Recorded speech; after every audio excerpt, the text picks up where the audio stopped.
Hey everybody, welcome back. This is a model. It's a model F-150 1994 Ford Lightning. I know this is not a miniature model video, but I thought I've had quite a few people ask me about this engine that's I've shown a picture of before and things like that. So what I've got here is my nephew bought, or he has had this F-150 Lightning 1994 for several years. It's kind of gone downhill. The engine became pretty much worn out. He brought it over. He said, "Uncle Matthew, this thing's leaking water." He brought it over, the original engine, fuel injected engine, had a rusted out freeze plug. So we could have, it had about 200,000 miles on it. I said, "Well, Tyler, we can take it out and we can change the freeze plug." Had to pull the engine to get to the freeze plug because it was the one that was right behind the engine mount. I said, "And if you want to, we can go through it." So one thing led to another. I talked him out of the fuel injection. I know you guys are going to say, "Oh, I would have never taken the fuel injection off." But let me tell you, before you criticize about taking off the fuel injection, yes, it is a very unique fuel injection on the Ford Lightning that had problems. You could not, one thing about the Ford Lightning stock fuel injection, if you upgraded the cam, you had to then install a, it would have been a mass airflow sensor that was $2,000. The mass airflow sensor, the one that we found, to accommodate the difference in the camshaft. You couldn't do it with the stock. You couldn't just put a programmer on this or anything like this. It's an old technology type of fuel injection. So we took it off. We rebuilt this engine. This is a 351 Windsor. We took the engine out, went through it the first time, you know, quote unquote first time, put the engine back together, had a brand new Lenati cam in it, had these awesome trick flow heads. It was great. Went back together, fired it up, seemed to run good for like 5 minutes. From there on out, never could get the valves adjusted. They just, it has, I'll get into what we have in it, but the valves would never stay adjusted. I mean, when I say never, you crank it up, 2 minutes later, you can hear the valves rattling, or the lifters, rocker arms rattling. We fought with that. I bet I've taken these valve covers off 50 times on each side. What we found out was this. We installed a flat tappet Lenati camshaft, new lifters. What I found out was these trick flow heads have very strong valve springs. I called Trick Flow. I said, "What's the deal?" He said, "Are you using a roller cam?" I said, "No." He said, "There's your problem." Pulled the engine back out, found that took the intake off, took the camshaft out, found the lobes were completely wiped off. The lifters were destroyed. Tons of metal in us trying to get this thing to run right had already gone through and circulated through the engine, ruined it. Killed the crank, killed the rod bearings, killed the brand new pistons and rings. Had no compression, completely ruined it. Killed the brand new everything. It was ruined. With all that frustration, we pulled it back out. Now, granted, this is up until today. This is about a year, at least a year, maybe a year and a half. Not working on it all the time. I had shoulder surgery, all that stuff that delayed this. Just yesterday, today I think is the 10th. Maybe today's the 11th. I don't even know. Today's Sunday. Either it's June 10th or 11th. I think it's the 10th. No? I don't know what date it is. Anyway, maybe it's like the 13th or something. Whatever. 2022. We got this in yesterday. Yesterday, this engine was in my shop right in here on this engine stand. We had to install the intake. It was there. It was built less the intake. Got the intake installed. I just thought we were going to get the intake installed, maybe do a few little things and quit with it. Well, yesterday, about 10 hours later, this thing's in the truck, completely installed, yet to be cranked. The distributor is a mock-up distributor that I did just to prime the oil pump. This distributor is just so I can put a drill on it and turn. My nephew Tyler has gone to get the oil filter and the oil. We're going to fill it up, we're going to prime it, we're going to crank this thing for the very first time. What's inside this engine now? So since it ate itself alive, we purchased a Cam Research 565 lift roller cam. Has to be a roller cam with these the strong valve springs. Roller camshaft, roller lifters, brand new Keith Black 30 over pistons, blocks bored 30 over. The crankshaft, we had to get the crankshaft turned. We have brand new scat connecting rods. Again, trick flow heads. We port matched the intake. Let me tell you what, guys, have you ever port matched an intake? It is a job. So to port match an intake, you have to torque down the intake with this color dye that you use so you can see where your ports are not matching. Anyway, this intake is completely port matched to the cylinder heads. Even had to do a little bit of cylinder head work on the trick flow heads. This truck's never been down the road since we started this journey a year and a half, I would say, ago. We did a few things that most people would say, you dummy. We eliminated the air conditioning. I said, Tyler, the system was completely shot, so we can fix the air conditioner or we can eliminate it. We eliminated the air conditioner. So we took the factory pulleys and pulley systems and I cut them down and removed all the parts that we didn't need. We've got some wiring to tidy up. When you go from fuel injection to carburetor, you have a ton of wires that you don't use anymore. These are going to be eliminated. It's a quick fuel 750 dual line car, but anyway, today's it's got 1.6 roller rockers. It's got Headman headers that have never been down the road. They're just rusty because we sat and idled this thing so long trying to get it to work right.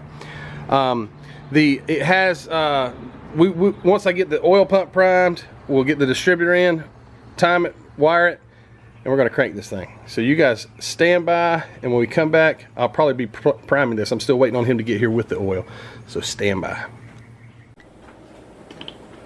All right, we got the oil. Got the oil in it, the oil filter on it.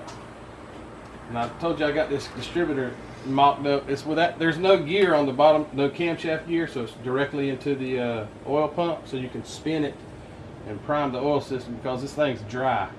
Except for the assembly lube we used, that's it. So I'm going to pump this and it'll completely pump up the lifters.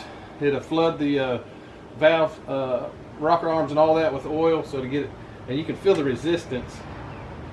I have not done this yet, so we just put the oil, so here we go. This thing is not straight. It will get resistance.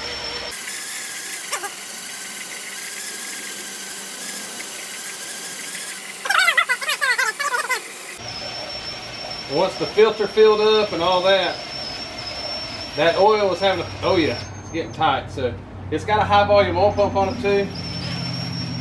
So, oh boy, it's gonna have some high oil pressure. So if I were to try and spin this wide open, I would probably do some damage because it gets a lot of resistance. But that's pumping oil throughout the entire engine, through the crank, through the mains, the camshaft, rocker arms, everywhere. So I'll do this for just a little bit to make sure oil is everywhere. And you know you got great oil pressure or when it creates a lot of resistance. Alright, so I got the distributor in it. We cycled the key to make sure the fuel level's right. I got them halfway in the sight glasses. Tyler's behind the wheel. It should crank. I just want to preview you guys, we have not tried to crank it yet. We have not, I promise, tried to crank it. Not pulling the wool over nobody's eyes. I'm pretty sure we got it timed close enough to get it to fire. The distributor is not tight. I've got it where I can do some adjusting on it. And once I get it adjusted, I don't have a timing light. I've got to get it timed, but I got a buddy of mine who lives across the street that does have a timing light. We've got power steering fluid. We've got gas, which the gas has been in there a while. Hate that. Got plenty of fluids in it. Straight header is about to be loud. me see if I can get some fuel in this. Make sure it's... Hang it. All right. Ready? Here we go. All right. Hit it. Won't do anything? The starter will not work? Is it in park? Yeah. Are you kidding me? Oh, I got the hold on, the solenoid's unhooked. Sorry. All right, cut two, take two, go ahead. All right, hold on, let me see. Go ahead.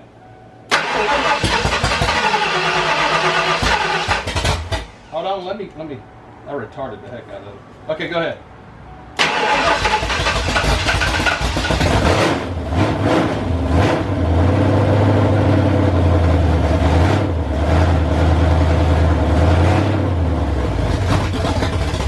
Hold on, I'm gonna idle it up instead of just sitting around. So, hey, it cranked up!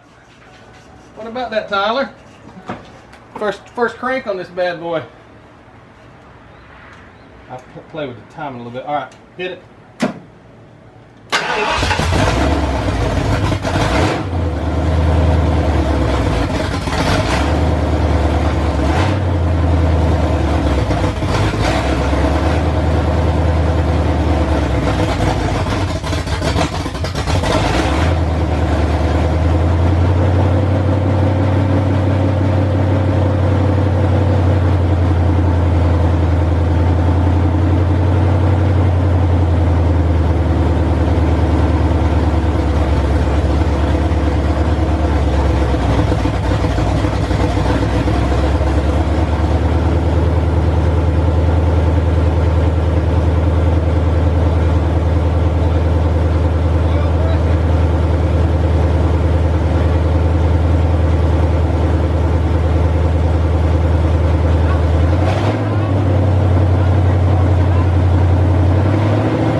All right, so it was a success, sort of. Didn't hear anything knocking. No oil's leaking out. Seems to be holding water. It does occasionally crank back up.